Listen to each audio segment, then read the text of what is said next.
Oh, si Tetay, nasaan? Ay, putol. Medyo sumamaraw yung tiyan sa nakain kanina sa mall. Matatagalan daw siya kaya mauna na raw tayo. Forward ka. Kailangan ba niya ng gamot, anak? Binigyan ko na po. Hindi na, ipagtatabi ko na lang siya. Ako, kilala ko yung anak ko na yun, magugutom yun. Naglabas pa man din ng lahat ng laman ng tiyan. Pero ba ito sa ate Didang, tubig lang, wala bang juice? Nasaan ba siya? Ako nang kukuha. Ako na po, Nay. Hindi, ako na, anak. Kasi i-check ko rin si Tetay. Nay, sama na po ako. CR din ako eh. Oh, sige. Halika na.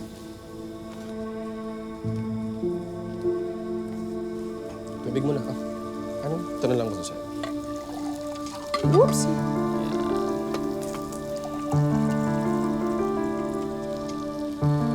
Andrea, baso. Okay lang po kayo? Hindi. Hindi, bunso. Ang hirap magpanggap eh. Sa harap ng kuya at saka ate mo. Hindi ko kayang magtago ng sikreto. Anong sikreto, Nay? Tungkol na naman ba to sa tatay nitong si Colleen? Hindi, anak. Nay, magsabi ka ng totoo. Ate, huwag mo kong pagtaasan ng boses si nanay. Eh, ano naman ngayon kung pinag-uusapan namin si tatay? Di ba wala ka namang concern doon? Kaya pwede ba hayaan mo na lang kami? Tara na nga po, Nay. Magpastos ka talaga, ha? Sobra ka na! Kulit, tama na nga! Kaya tumigilan na kami dalawa! Sobra talaga ako! Sobra ka na! Tama na! Kayong dalawa! Tumigil na kayo! Sige! Sige! Ha? Ayaw niyo tumigil? Ayaw niyo talagang tumigil dalawa? Sige! O ito! Magpatayan kayong dalawa! Ito! Andrea, ano na naman to? Ako na naman? Ako na lang lagi? Sino pa ba? Kaya nga kita sinundan dito kasi alam ko kukomprontahin mo si Bunso. Eh, kaya tumatapang to eh. Kasi kinakampihan ka ni nanay at ni kuya. Kaya ang yabang mo, ang lakas ng loob mong sugot-sugutin ako. Eh, ate mo pa rin ako ah. Mas matanda ako sa'yo. Eh, yun naman pala eh! Eh, di magpaka-ate ka! Ako talaga yung bibig ng pinapigilin ka na! Tumigil na kayo! Tama na! Ikaw din, kuya eh! Bago mo ako pigilan at kampihan tong prinsesa ng bahay na to, alamin mo kung ano yung nangyayari muna. Wala akong kinakampihan, Andrea. Yung pamangkin mo nandito, anong gusto mo makita niya? Nag-aaway-aaway tayo dito? Ha? Eh, alam ko naman tungkol lang to sa tatay ni Colleen eh. Oo! May tinatago na naman sila, kuya eh! Ano na, paulit-ulit na eh, nakakasawa na. Huwag na natin silang pakialaman kasi wala na tayong magagawa.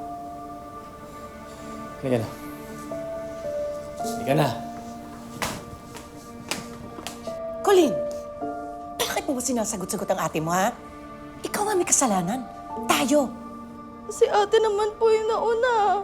Sinasagot-sagot mo siya eh. Sorry po, Nay. Kuya Manuel, okay ka lang? Lalabas lang ako. Baka hinanap na ako, ha? Sige. Bakit pa ganun, kuya? Parang sa bahay na to, ako yung kontrabida. Huwag mo suluhin. Dalawa tayong kontrabida sa buhay ni Bunso. Hindi. Ikaw, minsan nararamdaman ko, kinakampihan mo pa si Bunso pagdating sa tatay niya eh. Mali ka. Iniintindi ko lang si Bunso katulad na pag-intindi ko sa'yo. Andrea, si Colleen hindi yan experience magkaroon ng tatay. Alam mo, di natin siya masisisi kung gusto niya ma-experience yun eh. Sandali, hindi pa ako tapos. Naiintindihan kita. Kasi ikaw, di ba, naka-experience ka magkaroon ng tatay? Tapos sasaktan ka dahil sa kanya. Di ba yun yung ayaw mo maramdaman ni Colleen?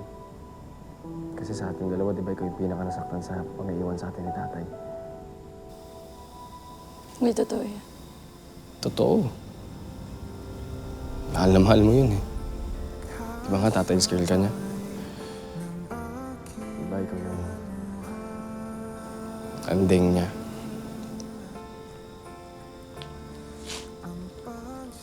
Nanay, nag-promise po si tatay na uuwi siya. Tutuparin niya rin yun. Isano po kasi hindi na siya inaway. Huwag mong sisisihin si nanay. Si tatay ang may kasalanan. Nay, kayo yung asawa, bawiin niyo po siya sa Hazel na yun. Oo nga po, Nay. Bawiin niyo po si tatay. Hindi pwede, anak. kasal na siya sa babaeng yun.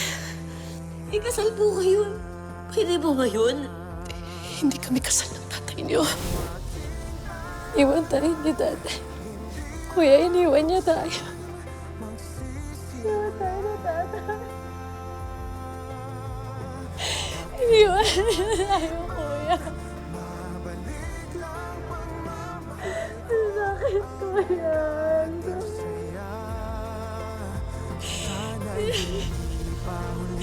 Ang sakit ako ng tatay.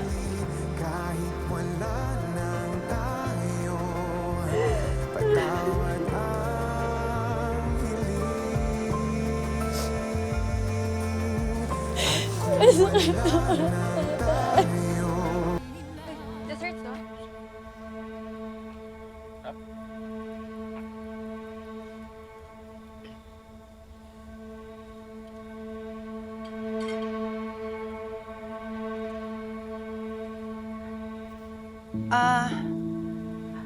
Ito na yung juice, oh.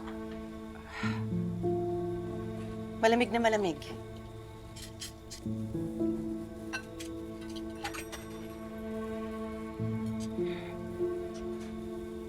Si Colleen na yun, nasan? Nagpunta siya ng kwarto eh. May nakalimutan lang. Ako rin may nakalimutan, may kukunin ako. Yung leche flan. Sandali lang, babalik ako.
Saan ka pupunta, ha? Tatakasan mo na naman ako? Let me go!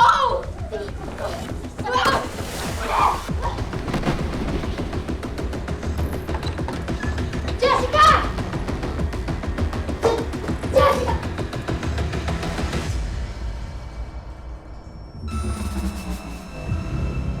Ba't di mo subukan sa bahay ni Velma? Actually, nandito na ako ngayon. Di kumilos ka na? Ibok muna ako ng sakit, tapos tulungan mo ako makalabas dito. Sige na. Kapag pinuntahan niyo po si Miss Hazel, hinalayo niya po ulit kayo sa akin.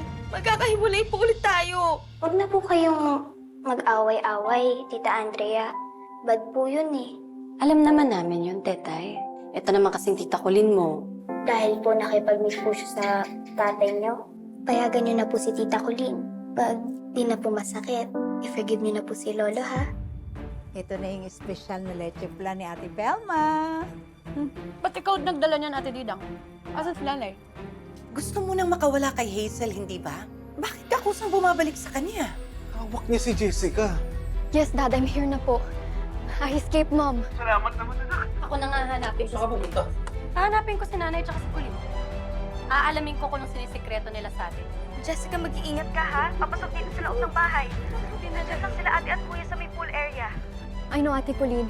I'm hiding right now kasi nandito si Kuya Jeffrey eh. Jessica, mag-iingat ka, please. Wakas ako panapaiyak. Tara na. Let's do tayo. Tara na.